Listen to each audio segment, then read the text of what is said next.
Hey, welcome back, everybody. Of course, you know me. My name is Dr. Keith McNally. This is the Question Guy podcast.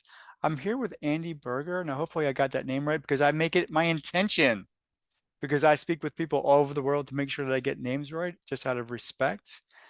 For those of you in the audience, this is going to be one of those tear-jerking conversations because we're going to dive deep into Andy's background, all the way back to when she was a little girl all the way to an adult. And we're going to cover a whole lot of ground today because her story is going to be impactful.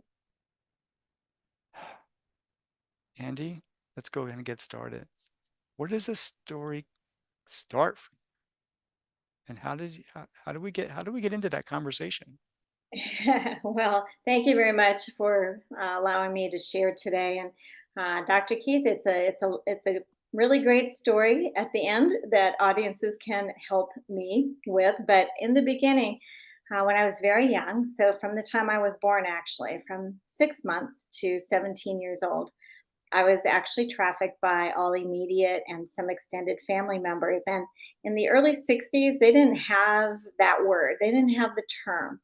They barely talked about child abuse in those days, let alone something organized like trafficking. And so when you've been hurt, when you're physically, emotionally, mentally abused regularly, when you're taken places and people do things, whether it's inappropriate touching or it's sexual activity with a child. I mean, when you think about that, it should be horrific. Hmm. And so for me, it was. I didn't have any place to run to. There was no family I could have told. When you're a minor, especially in those days, you had no rights. You basically belonged to the people that birthed you. Well, And so so let me wait a second. Let me, for clarification's sake, mom and dad knew about this, is what I'm understanding. Your they mom were and the perpetrators, yes. oh, My birth mother was the orchestrator of all evil in that family, and my birth father was complicit, as was my brother and a couple of cousins, and I think, one of the uncles, and so, from that early time, which is I didn't know that obviously then, but after therapy and other things down the road, that's how far back it went. And wow. we know today that, babies and children can be violated. So in those days, though, the only out was to be dead or to leave. And since I couldn't leave, it caused me to think about how do I get out of this? How do I stop having people hurt me and just destroy me? And I thought, I've been threatened with having my life taken so many times by my birth mother by the age of 5. I'm just going to go out and kill myself because it would be easier. So at 5 years old, what are you doing? At 5 years old, I went down to the curb of my house and I sat on the curb waiting for a car to be coming by fast enough because I knew that if I was going to do it, I had to be dead. I couldn't be maimed, I couldn't be hurt because then they'd have more control over me. But I thought if I was dead, then everything will stop, I'll be at peace, and no one could touch me anymore. But no cars came by that day, amazingly. And as I'm waiting there, which, an hour is a lifetime to a 5-year-old, if you've ever been around him, that's like an eternity.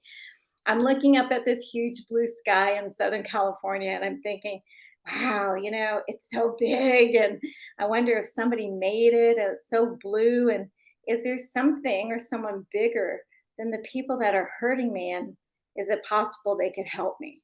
And Wow. so as I'm processing this as a little girl, I heard this voice in my heart that said, "This is not the plan I have for you. Suicide is not the answer."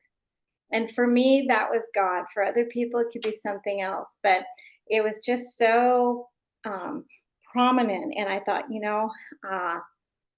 I trusted it. And so I went back up to the curb of my house and I leaned against a garage door and I said, "If you keep me alive, I'll do whatever you call me to do." At five, you're five At years 5. old. I'm Okay. 5 years old, and it's a big statement for a little girl to make Well, that's a big statement because for anybody to make, but at 5, it's amazing. So, yeah, did something change? Typically, changes don't happen automatically, but did something change? something changed for me because I kept looking for that moment where, ta-da, somebody showed up and rescued me, right? Yeah. And that didn't actually happen. But in my heart, I felt like I had this presence, that this hope, this some kind of unfounded hope that if I stayed in the game long enough, if I chose to live, I would win. But if I chose to die, the evil people would win. Mm. But it wasn't easy. I mean, there were horrific things that continue to happen. And at age 8, and at age 9, and at age 16, those are my other attempts to take my life. And like I said, it's like God just said, no, this isn't the way. And it's not like He designed that. Every human has free will, as you know. They can do good, they can do evil, or they can do nothing, which is the path a lot of people choose. Right. But in my case, it came to a head at 17. And at 17, there was a situation, and basically, my birth mother went off the rails. And that was the last time she tried to kill me by trying to choke me to death repeatedly.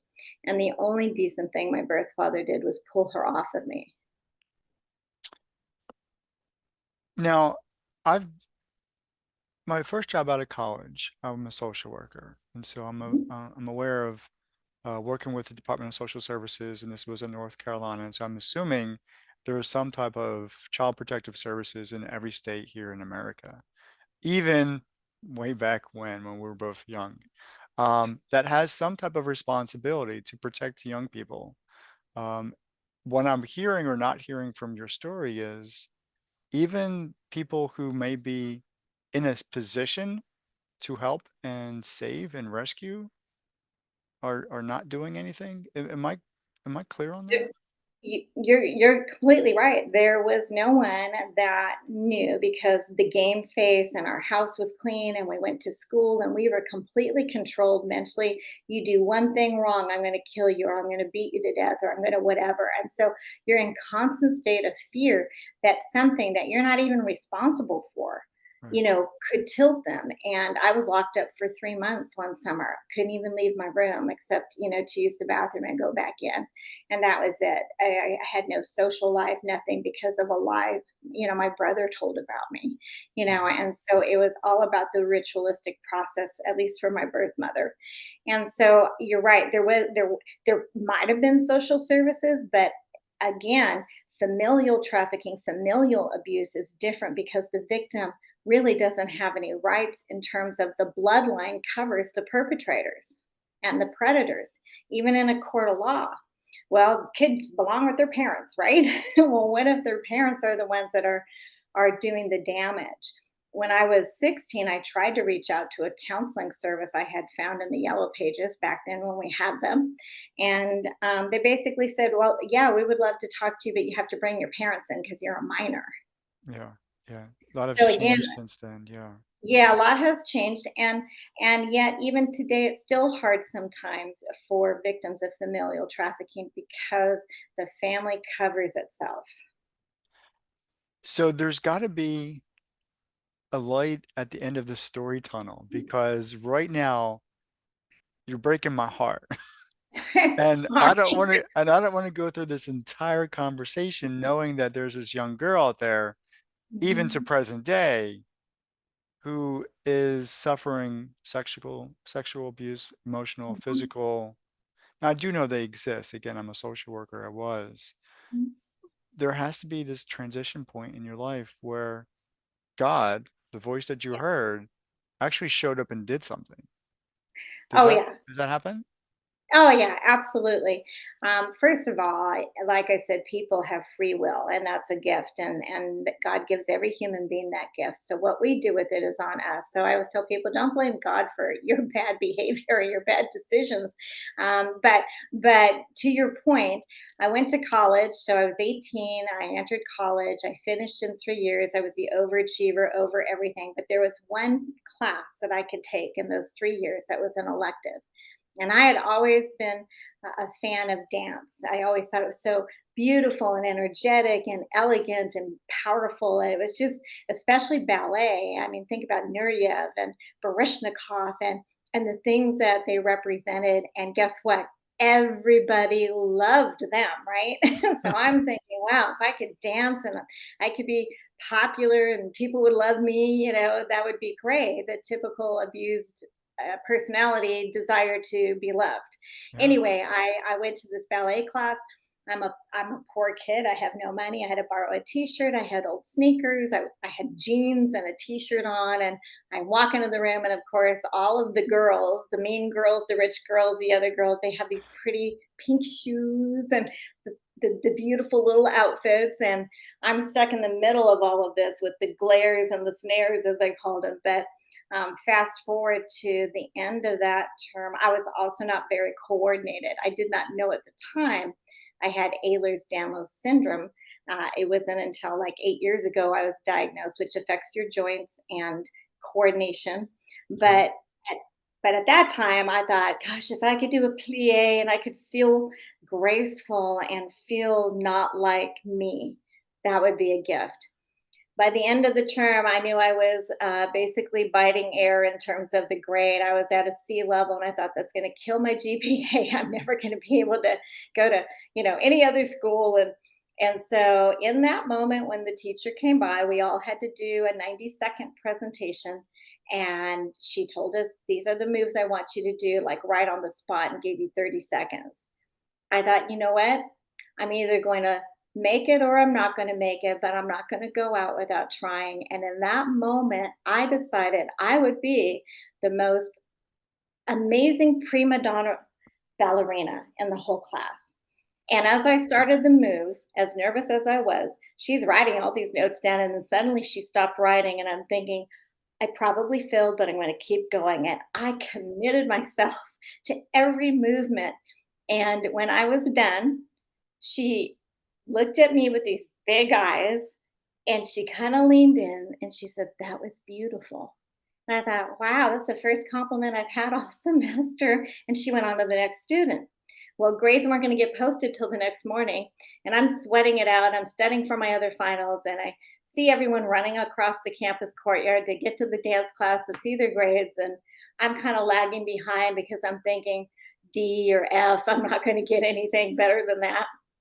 I walk in and I'm looking, I go right to the page that has the F students, and my name wasn't there. And I'm like, oh my gosh, there's got to be something worse than an F in this class. And I looked at the D and my name wasn't there. And suddenly one of the main girls turns around, and her entourage turns around, and they're all pointing their fingers at me, and they're like, how did you get an A in this class? And I was like shocked. I'm like, who are you talking to? And I'm like, really? So I ran up to the page that had all the A students, and there was my name. And Wow. in that moment, I realized that even for 90 seconds, I had believed in myself. I believed that I could be anything, do anything, and I was blessed for it. I was just ecstatic, and I walked out of there, new posture, and didn't matter if I had the grubby clothes or not. I was working it all the way out of that room. I love it. And I remember those 90 seconds as if it was yesterday, because it made such an impact, Keith, in how I started baby stepping myself into confidence, into the ability to say, okay, now I get to choose what I want. I still had connections with the birth family, unfortunately, but at least they couldn't touch me. And I was moving forward, and I learned from everyone else in college how they grew up and how that person grew up, and the choices they made, and where so I learned very quickly that there was a different way to live, a different kind of life that I hadn't experienced. But I also knew that I was very intellectually ahead, but very emotionally behind, very naive. Thankfully, escaped a date rape situation, didn't understand relationships, like how to have a boyfriend, or I wanted those things, but my only modeling was from television. Okay, Right. so anyone out there, listening right now, where do you get your information from? Like LA Law, or how do you find? Well, here's how you have a real relationship if Dr. Keith isn't around to So help where you. do you learn? Because you didn't have a model. You didn't have a mom, dad. You didn't have anything really to teach you how to be a child, a teenager, No, a young adult, an older adult. How no, did, and TV isn't going to teach you. How did you learn? no. TV isn't going to teach you. I had dissociated my feelings. I operated mainly from, intellect. And because if I felt something, I didn't want anyone to know. I was so ashamed, so humiliated about my life. I thought if I'm successful, this is, emotional, but in a good way, then uh, everyone will love me, they'll accept me, and the rest of it won't matter. Okay, so I didn't know Right. that you still carry all that forward. And there was a moment in college where a professor tried to put the moves on me, and I reported it. I thought, stand up for yourself, stand up for yourself. And I was laughed at by the dean of that business school because, oh, he wouldn't do that, And I'm like, so here I had mustered up the courage, and then I was laughed at again. And so, fast forward to I leave college and I go to law school thinking I'll save the world, I'll save kids like me, and then I'll feel better. And went to law school, realized that it wasn't really the justice I was looking for, but I'm not a quitter. Natural redheads stick it out. And I just decided, okay, I'm going to finish law school. I'm going to go back to business. And when I'm successful, I can save everyone that I want to save. So Because you it made finished law school, I finished law school, got my and Juris Doctor degree. now you've got your Superman cape on or Supergirl I got cape my on. Superman cape on. Yes, I'm going to Yeah. go save the world. So cool, right? Yeah. So cool. Except Andy didn't really have real self confidence. I had a great game face. I would fit in anywhere I went. I would be somebody's best friend, even though I was emotionally distant. I made sure I would buy people presents to be nice to me. Hmm. I would go to their baby showers, even if I barely knew them, and I'd bring a baby gift, right? And that's how I got my socialization. Excuse me. I'm gonna sneeze, I think, but That's we'll see okay. what happens. And I didn't know that I could be accepted for me. So I worked on that a long time. And then the second turning point came much later after, unfortunately, I married an abuser and then went to a chapel that somebody had invited me to. And it was that speaker. Excuse me, I'm so sorry, thinking I'm going to sneeze. Go ahead. I'll edit it out. Okay, thank you. I'll edit it out. Okay. So you went Um, you went to a chapel? there was a chapel service, and she said, "You've got to hear this speaker. She's really great, and she's really powerful, and she beat cancer with prayer and everything." And I'm like, "Okay, I really don't want to go, but I'll go because you're asking me." So we went. We got there a little late, and guess what? The only two seats left were in the first pew, right in front of the speaker. 2 hours she went on, and for 2 hours from the time she started, I wept so deeply, and I didn't know what to do. I couldn't run, I couldn't escape. I was like stuck, and I know she noticed, but she went on. And at the end of her message, which was very inspiring, she basically said something. She started praying for people, and she said, there's someone here who's been crying out to God for years, for healing, for help, for hope, for release from pain. And at that time, I didn't realize that my ex husband was a sexual deviant. And so my first intimate relationship ever was with somebody who is pretty much just as bad as what I came from. Okay. And so I had all of this stuff. And by the time she was done and people started leaving, she came and she did something, Keith, that no one had ever done. She sat next to me, she put her arms around me. So we're sitting side by side. And she wrapped me in her arms and she just started rocking me back and forth. And I thought, what I felt in that moment was something I had never felt before. It felt like something a real mother would do to comfort a child. Yeah. So I'm now 31 years old, and it's my first experience with that emotion. Yeah. And that turned a lot of things around. I walked out of there, and I was sure people saw me driving with this huge beam of light in my car, Superman, and the beam of light and heaven shining down, because I felt something that I had not felt before, and I wondered if there was more. If Talk I to me could about go, talk to me about yeah. that. What is that feeling? That feeling that, one, I was heard, somebody really did hear me after all those years. And the fact that somebody spoke it publicly was like affirmation, a confirmation that, oh my gosh, she's talking about me. There was only 40 people in this room, and I knew it was me. And part of it was he hears you, he understands it's complicated. It's going to happen in layers. So I was well aware. I trusted that voice again that said, "You're going to be whole. You're going to be healed, but it's not going to be an overnight thing." Okay. Yeah. Yeah. And so as I go home that day, I have this hope. I have this hope that I hadn't had before.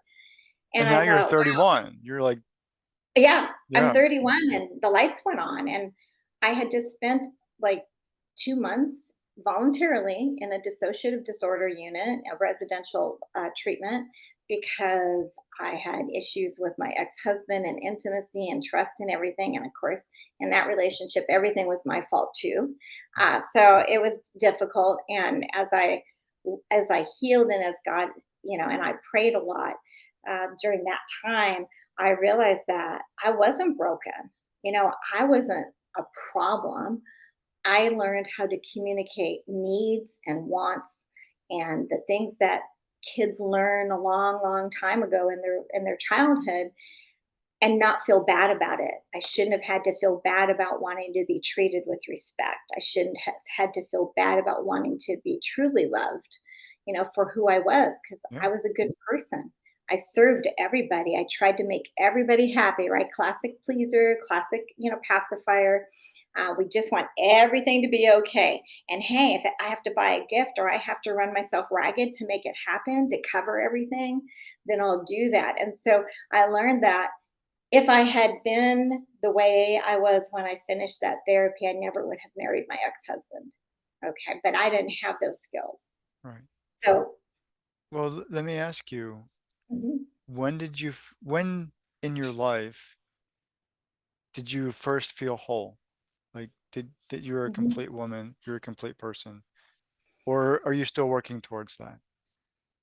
That's a really great question. And I think there are multiple parts to that. I think that moment after the chapel made me realize that somebody knew I existed.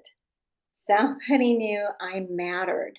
Yeah. And they were generous enough to speak it in a way that I could hear it. And it wasn't just that one chapel service, there were two other events I was invited to.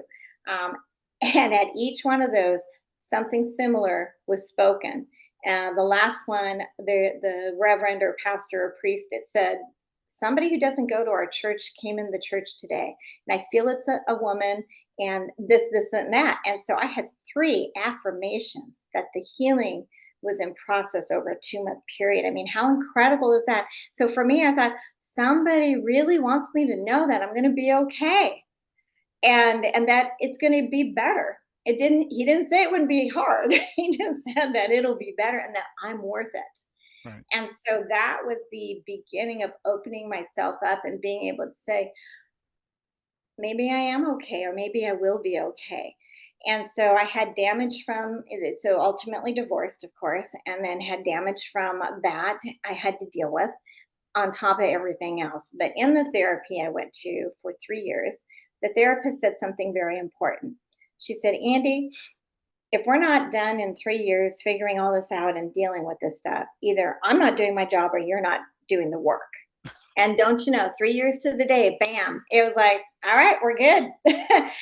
I still had to practice everything, Yeah. but I learned that I was a fully capable adult. I was emotionally starting to connect with feelings. I didn't have to watch TV to cry, to watch something sad to cry, that I could have all those emotions that in a proper way, in a reasonable way. And Right. I learned that relationships are very tricky, but in 2 years' time after the divorce was final, God brought the most amazing human I've ever known into my life. And we've been married 23 years. Yep. I like to tell the story because, Ed waited a long time to propose. He waited 2 weeks. So What? I know a man who knew what he wanted. Wasn't that great? That's perfect. I know it was classic. And then I made him wait a week before I said yes. But I know. Oh, Okay. I broke the Well, zone, the rules, all of that stuff that women are not supposed to, tell the guy they love him first. But and then we were engaged at 6 weeks and married about 9 months later. And so, and two things that he said followed me into one of our projects that I had mentioned to you, creating a shelter system for kids that were like me. He uh, said, I don't understand everything that happened to you, but here's what I can promise you. Um, one, I'll never leave. And two, I will always listen to you. And isn't that what most humans need? Is to be listened to, not just heard, but listened to. I crave being respected in that way, being heard, because I never was. And so to have this person say, I'm 100% here for you. You don't have to do anything. You don't have to earn my love. You don't have to tap dance. You don't have to bring me anything. You just get to be Andy. and that's perfect. Yeah, Yeah. yeah. And so from there, we went on to do some other things. Part of this conversation was all about the turnaround. So you were broken, you had a pivot point, multiple pivot points. You Mhm. healed, are always in a process of healing. That's something I learned from my mentor. Yes. But now, when you went to college, you said you went to college because you wanted to make a change in other people's lives. Yes. Are you doing that? Yes, I am. And I realized that there was one part of your question. Yes, I am still in process. It wasn't Real. until 8 months ago where I don't know why I started to giggle or laugh, but all of a sudden I realized, oh my gosh, I am not ashamed of my body anymore. It wasn't my body's fault that those things happened. Now, in my head, I had already resolved all that, Right. but I didn't feel that release. And I'm 61 years old. So I did not feel that release until 8 months ago. And it just happened. And I thought, see, when you do the work, layers eventually peel off like an onion, and eventually you get that stuff. But I also have PTSD, and I learned that there are things that activate it. And even though I'm probably more capable of managing it than someone maybe who hasn't had intercession or counseling or prayer or whatever, there are times where I just have to say, I don't know what's going on, but this is one of those days. So, like, don't expect a whole lot, world. But yes, now back to the question you actually asked. I am. I tell my story not because I don't have other things I'd like to talk about, but because I know that we are a nation of walking wounded, that people have been hurt, they've been broken, they've been devastated, whether it's relationally, physically, emotionally. And I feel like if God can take yesterday's garbage, which is what I felt like and saw myself as most of my life, and turn it into something and someone good, allow a healthy relationship, a marriage, a partnership to evolve, and to take all that brokenness, all that mess, and say, that's in the past. I got great plans for you. And guess what? You are a treasure because you live, because you're mine, you're my creation, you're my child, however you want to look at it. And even more so, even though you were shattered, I picked up all those pieces, because even a diamond, when it's crushed, still has value. And you are more important than any gem, any jewel out there. And that's what I would say to others, is that you have value and worth. Somebody stole that. Somebody broke your trust about that, but it can all be redeemed. It can all be healed if people want to be healed. And that's the sticky wicket. Everybody wants to go to heaven, but nobody wants to die. Everybody wants to get healed, but they don't want to do the work all the time. And it is hard. It's heartbreaking. You have to live through that Hades a second time, but once it's out and you learn that it wasn't your fault. None of that was your fault. And it wasn't right that it happened. And you have every right to be angry and all of this stuff. When you get all of that out, guess what? Instead of having your hands clenched, you open them and you can receive goodness and blessings and love, charity, hope, all those things. Behind you, there's a word called voices, and underneath it, it Mhm. says against trafficking. Yes. I want you to come back on Coach's Corner. I want you to talk about what you do professionally, but in order to get there, let's give me, at the very least, and our audience, And a hint, tease. What is that? What is Voices Against Trafficking? Well, from someone who never had a voice, who had never been heard, Voices was inspired because I believe collectively as one voice, when we stand against human trafficking, sexual exploitation, all the things that tear humanity apart and Yeah, tear our treasures apart, which is our future, our children. That is what we stand against, and we stand for getting rid of that and helping people find hope and healing. So voices together, all of us together, do make the difference. And so we're giving voice to the voiceless. I love it. Can you come back to Coach's Corner and talk about that? Absolutely would love to. Before we end this conversation, however, I want you to answer one more question, if that's okay. Sure. People are out there listening to this conversation, either they're watching or listening, and they've experienced brokenness themselves and they don't know how to heal. Can you give them something today to get them on the right path to healing? I would love to. I would say, first thing is we all need someone to, as you say, either mentor or walk with us. You don't have to be skilled, you don't have to have an education to do that. Sometimes, as I tell people, if you have one person who will just sit with you and listen, sometimes that's one of the first baby steps is find someone you trust. And if you don't have someone you trust, reach out. I mean, email us. We don't have counseling services, but I mean, maybe we can help you find someone. We have a lot of helplines and hotlines available to help with that. But the second thing is you are worth healing. Okay, you are valuable. You need to believe enough in yourself, even for 90 seconds, that you can be whatever you dream of, whatever you feel you can be, within reason. I'm 5'3". I'm not going to be in the women's NBA. Okay, that's realistic. Right. But I can still be a powerhouse in my own way with the gifts and the talents that I've been given in life. So, for those out there, your brokenness does not have to be a life sentence. Okay. It will never be erased. We can't undo what's been done to us. But what we can do is not let it control our future because then the people that have hurt us have another victim. Okay. So your suffering does not have to be long term. And I hope and pray that you will reach out to someone safe. Get counseling. Counseling is not a stigma, especially now these days. It is not a stigma, whether it's church or whether it's somewhere else, a social service. Please investigate. And if you don't like the person that you are getting counseling from or that you meet, then find another one. Yeah, shop around. It's your life. You need to feel comfortable, or you won't get the work done. And so it took me two to find the one person that really got it, that really knew this is what we're going to do, this is the plan. And as long as we work together, we are going to get you through that tunnel and into the light again. And so I would encourage people to do that. And there is no shame in saying I was hurt Well, I think because that's the truth. there's no better way of ending this conversation than talking about the truth. Andy, thank you so much. For You're those of welcome. you, Thank you. for those of you who've been watching and listening, I'll see you next time. Take care.